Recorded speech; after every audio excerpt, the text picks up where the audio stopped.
朋友们发现一个小米12的隐藏功能，它后面是个手写板，左边是30岁，右边是18。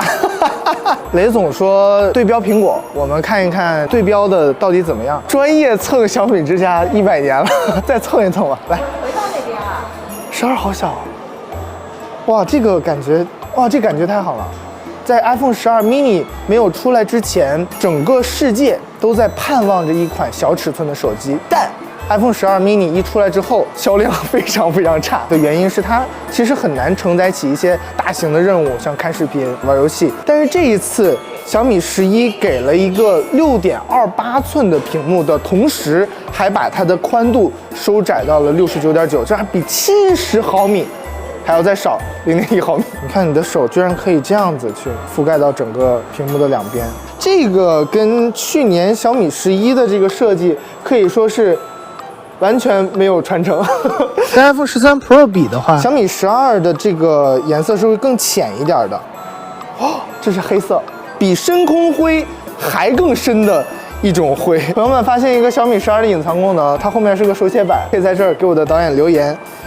今天不拍了，这是真正的废手。这两个颜色的感觉是很一样的，一个是男生款，一个是女生款，也可以组成一对情侣机。没有这个原野绿的真机，这是一个模型，比我想象中要更细腻一点。这一次小米把一个非常淡雅的绿色拿到了素皮版本的机身上，小米 logo 在这里更显眼一点，这个若隐若现的也看不清楚，稍微有一点偏灰色。对于我这种不是那么喜欢素皮的人，我也觉得这个素皮还挺不错的。再说说相机吧，拿出我们导演祖传的 iPhone 13 Pro， 拍一拍我们最帅的阿天，我们主摄拍一张试一试。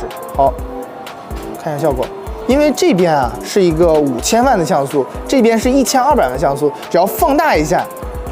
小米为什么放不大呀？你看出5000万像素和1200万像素的区别了吗？确实，苹果更像我们人眼中看到的。我们再测一下 HDR 的效果，正好这有个灯，虽然不是特别的亮啊，但是可以看一下它整体的感觉。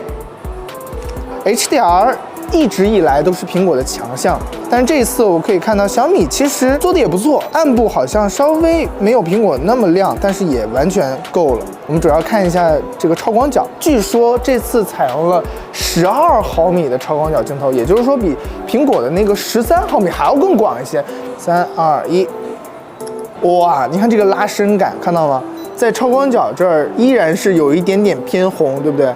好，我们再看一下长焦，这一次长焦它用了一颗50毫米的镜头。说实话，我是觉得2倍镜要比3倍镜更实用一点的。就在这种角度下，这是50的效果，这是77的效果，所以我其实会更喜欢这一种。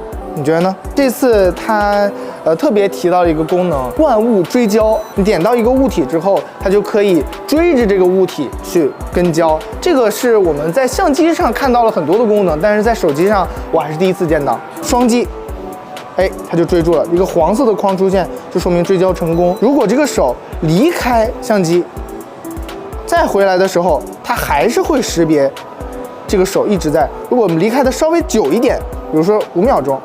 已经追到别的脸了，再回来就没了。时间不能太久。你这个追焦，你稍微粗化一点没关系，但是你要是隔了，就是今天拍了追焦了，明天再来，那绝对是追不上。因为宠物比人的那个动作那个要快得多，所以我们就看一下，如果这个动作快，像我家狗一样，会不会追得好呢？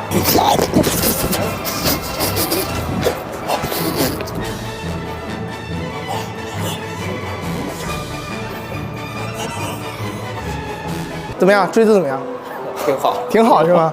行，好，我就放心了。毕竟我们索尼用户啊，对于这个对焦非常的敏感。据说全系打开相机的速度都提升了10几到几十。迅雷不及掩耳盗铃，响叮当之势啊，直接，真的很快。我们比一下它打开速度啊，准备，3、2、1，小米更快，明显非常明显小米更快。对于电池这一块，它能在这样的机身里塞进一个4600毫安时的电池，应该还算是相对比较大的了。特别吸引我的一点是，这一次 Pro 标配了120瓦的极速快充，18分钟充满，120瓦的有线快充，50瓦的无线快充，外加一些小耳机啊，充电的时候它可以提供10瓦的反向快充。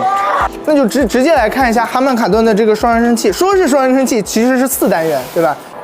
就像被骗的我，是幸福的美丽的泡沫，虽然一刹。就我的耳朵来听的话，两边的音量是一致的。